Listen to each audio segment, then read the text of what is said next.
In this video, I'm going to show you how you can group and ungroup vectors in the software.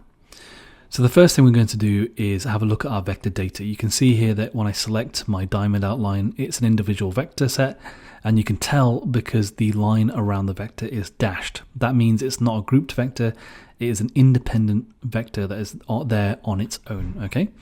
And the same applies for our text. You can see here that our text elements, well, they're actually no longer text elements. These are actually converted to curves or to vectors. But they're now individual vectors. I can select each one and I can move them about individually as needed.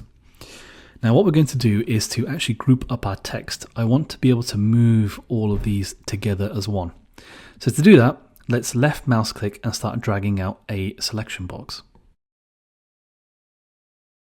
Now you'll notice now that I've selected all of my text or my vectors here, and I want to now group these. So the way to do that is we go all the way over to the left hand side of the software, and we're going to choose this tool here to group these together.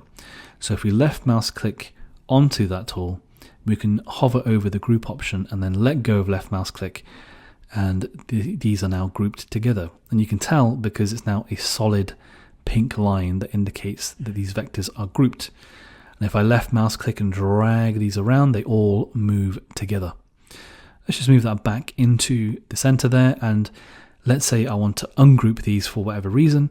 Well, we can go back over to that tool and we can left mouse click onto it, and then we'll let go over the ungroup option, and just like that, they are now ungrouped. Now let's have a look at some other options for grouping and ungrouping. So I'm going to turn off my text layer, and I'm going to look at my diamond outline layer. Now, if I just select all of my diamonds here, I'm just going to left mouse click and drag out a selection box. Now that I have them both selected, I'm going to right mouse click, and you'll notice I get the option to group. Now, if I click that, you'll notice that these are now grouped. They are now the solid pink line to indicate they are grouped. But I can also do this via a shortcut on the keyboard. If I now press U for ungroup on the keyboard, you'll notice it is now ungrouped my vectors. And if I now press G on the keyboard for group, it is now grouped my vectors. Also, I want to show you another methodology in which we can ungroup vectors. But to do that, I need to move my vectors to a new layer. So let's right mouse click our vectors, and we'll go down to Move to Layer, and we're going to choose the text layer.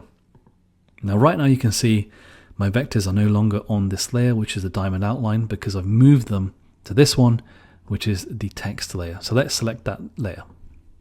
Now what we're going to do is select our grouped vectors for the diamond, and we're going to right mouse click, and we're going to choose the option for ungroup. Now you'll notice that I have two options here. I have ungroup back onto original object layers, and I have the option to ungroup onto the groups layer. Now the second option here, the latter option to ungroup onto the groups layer, will mean that when I ungroup these vectors, they will stay on this text layer. However, what I want to do is to return them to their original layer. So if I choose the ungroup option to ungroup back onto the original object layers, when I click on that, you'll notice that the vector is now ungrouped, but crucially, let's turn off our text layer, because you'll see that the diamond outlines have now returned to their original layer because we have ungrouped them to that original layer. So you can see already how powerful the tool is in organizing your vectors. So I do recommend that you have a play around with this with your designs as well. And with that, that brings us to the end of this video, and we look forward to seeing you in the next video.